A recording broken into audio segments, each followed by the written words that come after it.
En seulement 6 ans, je suis passée d'étudiante fauchée à chef d'entreprise, générant des centaines de milliers d'euros chaque année. J'ai aussi construit une communauté de plus de 500 000 personnes à travers Instagram, YouTube ou encore TikTok. Et c'est ce qui me permet aujourd'hui d'avoir mon niveau de vie. C'est ce qui me permet de pouvoir vivre dans plusieurs pays à la fois. C'est ce qui me permet d'avoir construit une équipe avec plusieurs employés, de pouvoir voyager partout dans le monde ou encore de pouvoir investir plus de 50% de ce que je gagne tous les mois. Mais si tout cela venait à s'effondrer, voici ce que je ferais si je devais tout reprendre depuis zéro. Avant de commencer, hi, moi je m'appelle Rachel et bienvenue dans un nouvel épisode. Si tu me connais pas, ici on parle finance, investissement et mindset. Et dans cet épisode, je vais t'expliquer toutes les étapes que je ferais si je devais repartir de zéro. La plupart d'entre elles sont des étapes par lesquelles je suis déjà passée. Bien sûr, j'ai fait quelques petites erreurs et je vais te les mentionner juste ici pour que toi, tu ne les fasses pas et que tu puisses économiser un max de temps. Je pense que la base dans n'importe quel changement et surtout lorsque l'on veut évoluer, c'est dans un premier temps de travailler sur son état d'esprit, sur son mindset. En fait, il faut arrêter avec cette mentalité de victime. Je peux pas parce que j'habite en France, je peux pas parce que les impôts sont trop chers, je peux pas parce que je gagne assez. Quand on vient de pays européens, États-Unis, Canada, etc., on a déjà énormément de chance. On est déjà dans une situation qui est vraiment privilégiée. Et donc, au lieu de regarder et de pointer du doigt tout ce qui fonctionne pas, tout ce qui est difficile, tout ce qui pourrait nous mettre des bâtons dans les roues, regardons plutôt tous les avantages que l'on peut avoir, que ce soit l'accès à un ordinateur, l'accès à Internet, l'accès à YouTube, l'accès à un maximum d'informations. Et qu'est-ce qu'on peut faire pour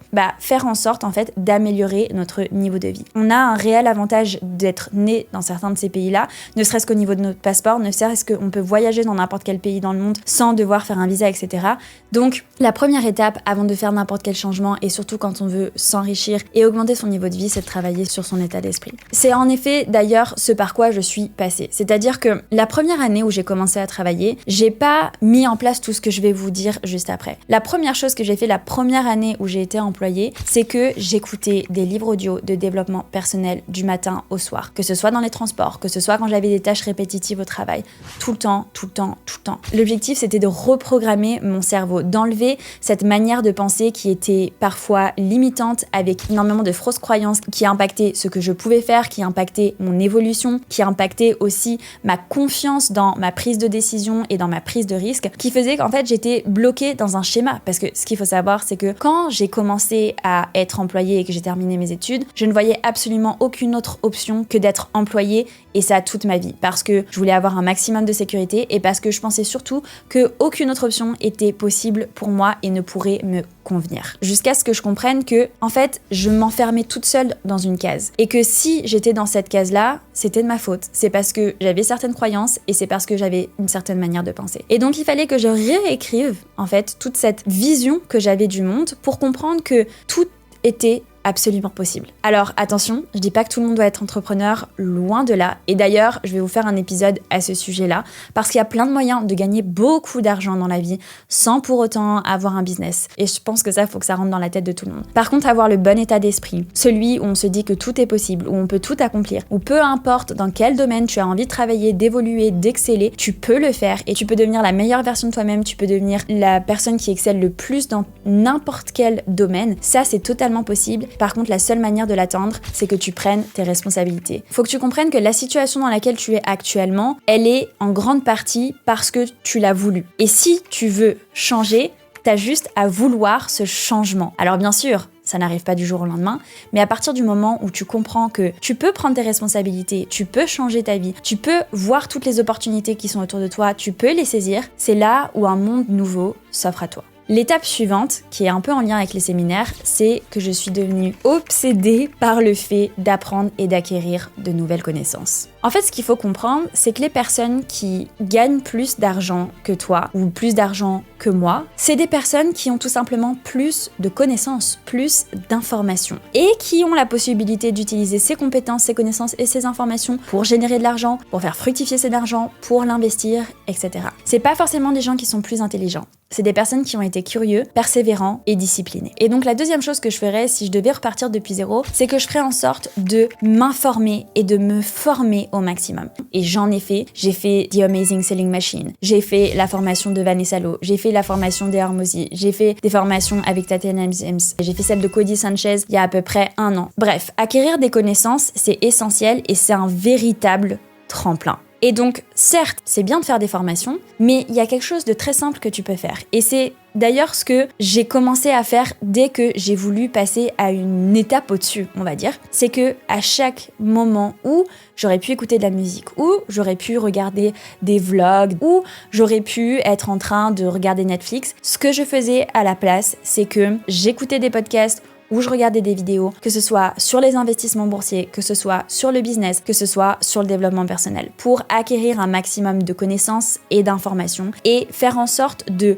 à nouveau conditionner mon mindset, mais aussi m'ouvrir des portes, m'ouvrir le champ des possibles. Parce que quand tu commences à acquérir une nouvelle information, tu vas te dire « Ah, mais tiens, je pourrais faire ça », tu vas avoir une nouvelle idée, ou tu vas vouloir approfondir ce sujet, et peut-être que ce sujet, après, tu vas pouvoir le monétiser, ou tout simplement, tu vas te dire « Ok, comment est-ce que je peux renégocier mon salaire parce que j'ai acquis cette nouvelle compétence ?» En fait, le savoir-faire et les compétences, c'est ce qui te permet après de passer d'étape en étape, et potentiellement de gagner plus d'argent, et potentiellement de t'ouvrir à de nouvelles opportunités. Il faut vraiment que tu entretiennes cette soif d'apprendre. Et on n'arrête pas d'apprendre après l'université. Même moi, j'étais comme toi, quand j'ai terminé l'université, je me suis dit « Ah, ça y est, plus d'examen ». Alors oui, j'ai plus eu d'examen à part celui quand j'ai fait ma formation de conseillère en investissement ou encore celui quand j'ai fait des formations à Harvard et à Columbia parce que ce sont des formations en ligne qui sont diplômantes, donc il y a des examens à la fin. Mais pour toutes les autres formations, ce sont des formations en ligne que tu peux suivre comme tu le souhaites. Et donc, il n'y a pas vraiment cette pression d'examen. Par contre, c'est pas non plus l'occasion de se dire j'achète une formation et je la fais jamais. L'objectif, c'est de le faire, d'acquérir les compétences et de ces compétences-là, de les mettre en place pour pouvoir après évoluer. Certes, j'étais absolument obsédée avec le fait d'apprendre et de devenir tout simplement une meilleure version de moi-même. Alors je mets une parenthèse ici parce qu'il y a beaucoup de gens qui disent mais arrêtez de toujours vouloir devenir meilleur, une meilleure version, etc. Je te dis pas que tu vas devenir un saint ou une sainte, t'auras forcément des défauts comme n'importe quelle personne. Mais ici c'est faire en sorte de s'élever en fait, d'apprendre de nouvelles choses, de devenir un meilleur être humain avec de meilleures informations, de s'ouvrir sur le monde et pas juste d'être dans sa petite case avec sa manière de penser parce qu'on a été élevé que par un ou deux parents, dans une ville, dans un endroit, dans une école. Et l'idée, c'est de s'ouvrir au monde qui est en réalité rempli de belles choses. Et il n'y a que à travers les connaissances et l'information qu'on peut s'ouvrir à ça. Sinon, on reste toujours dans la même réalité. Et donc, certes, c'est bien de vouloir apprendre, mais jamais, au grand jamais, tu ne verras sur cette chaîne une personne qui te dit de tout abandonner et de te lancer dans l'entrepreneuriat. C'est une utopie en réalité et c'est pas du tout ce qu'il y a le plus sécure. On est dans une économie où il y a de plus en plus d'instabilité et la vie a d'être de plus en plus chère. Ce serait complètement utopique de te dire allez, lâche tout, pars avec zéro et maintenant lance-toi pour créer un nouveau business qui va vendre des planeurs. Genre, ça n'a aucun sens. Par contre, ce qui a du sens et ce que j'ai fait personnellement et ce qui a fonctionné parce que oui, j'avais pas des parents derrière moi qui pouvaient me soutenir financièrement, donc il y a un moment où on est obligé de prendre nos responsabilités. Ce que j'ai fait, c'est que j'ai pris un job en tant qu'employé. Et je pense qu'il y a plusieurs avantages à ça. La première chose, c'est que tu vas acquérir des connaissances. Tu vas apprendre à travailler en équipe. Tu vas apprendre de nouvelles manières de fonctionner, de travailler. Tu vas aussi acquérir de nouvelles compétences par l'expérience cette fois-ci. Et ça te servira forcément à l'avenir. Soit parce que tu décides de rester employé, donc ça va être très bien parce que tu vas pouvoir présenter l'expérience que tu as acquise. Soit tout simplement en te disant, eh bien, j'utiliserai plus tard ces compétences-là pour après construire mon entreprise, savoir comment on gère une équipe, savoir comment fonctionne une société, etc. Mais outre l'expérience, ça va aussi t'assurer un salaire tous les mois. Et on va pas se le cacher, c'est nécessaire et essentiel et je pense qu'on est tous contents d'avoir notre salaire à la fin du mois. Avec ce salaire-là, personnellement, ce que je ferais, c'est que je prendrais 10 à 20% pour pouvoir l'investir, le placer tous les mois. Dans un premier temps, je mettrai une partie pour constituer mon épargne de précaution et ensuite, l'objectif, ce serait de l'investir en bourse afin de commencer à le faire fructifier pour pouvoir faire jouer le principe des intérêts composés. Et la deuxième chose que je ferais en tant qu'employé, c'est que je ferais en sorte de renégocier mon salaire et d'évoluer rapidement dans l'entreprise. Alors attention, quand je dis renégocier son salaire, c'est pas aller voir son patron et lui dire la vie est chère donc j'aurais besoin d'avoir 300, 500 de plus par mois, etc. Parce que je l'ai déjà vu et on est tous d'accord, la vie est chère. C'est plutôt dire ok, je fais ça, ça, ça et ça, j'apporte telle valeur dans l'entreprise. J'ai mis en place tel projet avec succès, etc. Donc je pense que je mérite tant parce que j'ai telle qualité et telle. C'est de cette manière-là qu'on négocie son salaire, mais pareil, je vous ferai une vidéo avec avec grand plaisir, n'hésite pas à me dire dans les commentaires. Si ça t'intéresse, je te ferai une vidéo entière sur comment négocier son salaire. Et ensuite, une fois que ça s'est mis en place, que t'es bien à l'aise dans ton premier job d'employé, t'en prends un deuxième. Celui-ci, il va être là pour t'apporter du cash en plus. Presque tout le temps, quand j'étais employée, moi, j'avais un deuxième job. Alors, c'était pas forcément un deuxième job qui me demandait beaucoup d'énergie. Parce que tu vas sûrement mettre 35-40 heures dans un premier travail qui va te demander beaucoup d'énergie, qui va te demander beaucoup de réflexion et beaucoup de challenge, autant d'un point de vue émotionnel, personnel qu'au niveau de tes compétences. Donc l'objectif, c'est que le deuxième travail, il te permette de générer de l'argent sans pour autant te puiser trop d'énergie. Et t'as plein de jobs que tu peux faire pour ça. Ça peut être du dog-sitting, du babysitting, enfin peu importe, et je te laisse demander à ChatGPT un tas d'idées, je suis sûre qu'il en trouvera beaucoup pour toi. Mais l'objectif ici, c'est de générer un petit 300, 400, 500 euros de plus par mois. Et avec cet argent, l'objectif, ça va être d'investir encore plus pour augmenter notre principe des intérêts composés. Et c'est là où arrive l'étape suivante qui est extrêmement importante. Et c'est ce qui m'a permis par la suite de pouvoir prendre certains risques tout en m'assurant une certaine solidité financière. Ça a été d'investir mon argent. Comme je vous le disais, moi j'ai commencé à investir dès que j'avais constitué mon épargne de précaution. Au début, c'était 100, 200, 250, après 300. Et grâce au petit job que j'avais en plus, après j'ai pu investir plus et après j'ai aussi renégocié mon salaire entre-temps, etc. Et donc au fur et à mesure du temps, j'ai pu augmenter le montant que j'investissais tous les mois. Mais investir cet argent, c'est ce qui m'a permis non seulement d'éviter de perdre de l'argent à cause de l'inflation, parce que l'inflation, elle est très forte chaque année, on est aux alentours d'à peu près 3%, mais en plus de ça, de gagner de l'argent sans pour autant devoir passer plus de temps à travailler. Et donc, ça m'a permis de faire croître mon patrimoine et de m'enrichir littéralement au fur et à mesure du temps et d'avoir une vraie solidité financière que j'ai pu après utiliser pour développer d'autres projets. Donc, qu'est-ce que j'ai fait ? Déjà, comme je vous ai dit dans un premier temps, je n'ai pas augmenté mon niveau de vie proportionnellement à mon augmentation de revenus. Parce que c'est pas comme ça qu'on s'enrichit. Si on dépense tout ce qu'on a, il reste rien à la fin. Par contre, si on met de côté et on place notre argent, et ça de plus en plus tous les mois, et forcément, chaque mois, on va être de plus en plus riche, sans même l'investir.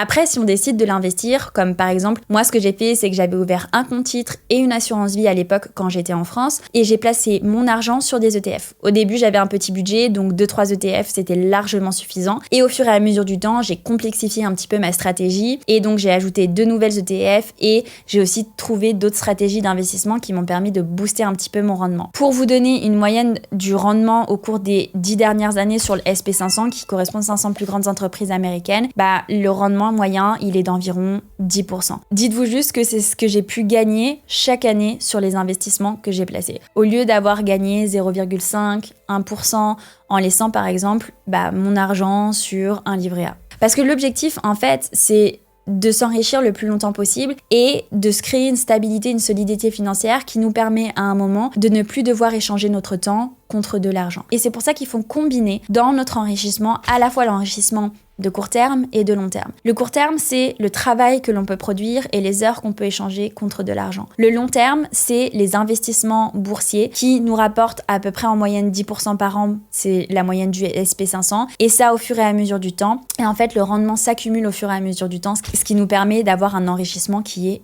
exponentielle. D'ailleurs, si jamais tu souhaites toi aussi investir en bourse et savoir choisir tes ETF, constituer ton portefeuille, créer ta stratégie d'investissement, bref, tout connaître sur l'investissement boursier, sache que la formation WeInvest, elle est actuellement en promotion à l'occasion du Black Friday. C'est une promotion exceptionnelle de moins 30% sur la formation. Tu as un accès à vie à cette formation, elle est sous format vidéo, mais tu as aussi un accompagnement personnalisé par email et ça à vie. Tu pourras nous poser toutes tes questions. L'objectif, ce n'est pas que tu te retrouves devant ton ordinateur à ne pas savoir quoi faire. Si tu as des questions, des incompréhensions, prends soin d'approfondir certains points, tu trouveras toujours les réponses à nos côtés. Si jamais tu as des questions, tu peux aussi m'écrire sur Instagram. En tout cas, sache que la promotion elle est limitée, c'est juste pour le Black Friday. Donc je te laisse le lien en bio et on continue avec la suite. Ensuite, ce que je ferai, si j'avais déjà mis en place mes investissements, que j'avais mon premier revenu, mon deuxième revenu, c'est que je ferais en sorte de créer un business de service. Alors moi je dis un business tout simplement parce que j'ai un peu cette âme entrepreneuriale. Si jamais c'est pas ton cas, la meilleure chose serait plutôt d'acquérir de nouvelles compétences pour pouvoir évoluer plus rapidement dans l'entreprise. Si on prend plutôt l'option création d'entreprise, pour moi ce serait créer un business de service. Pourquoi je te dis business de service en particulier ? Tout simplement parce que j'ai fait l'erreur de créer un business de produits physiques en premier. Ça a fonctionné, j'en suis ravie, mais ça coûtait extrêmement cher. C'est-à-dire que c'était 4 000 € pour la formation que j'avais mis et 10 000 € d'investissement. Ça a fonctionné, j'ai suivi tout le processus, etc.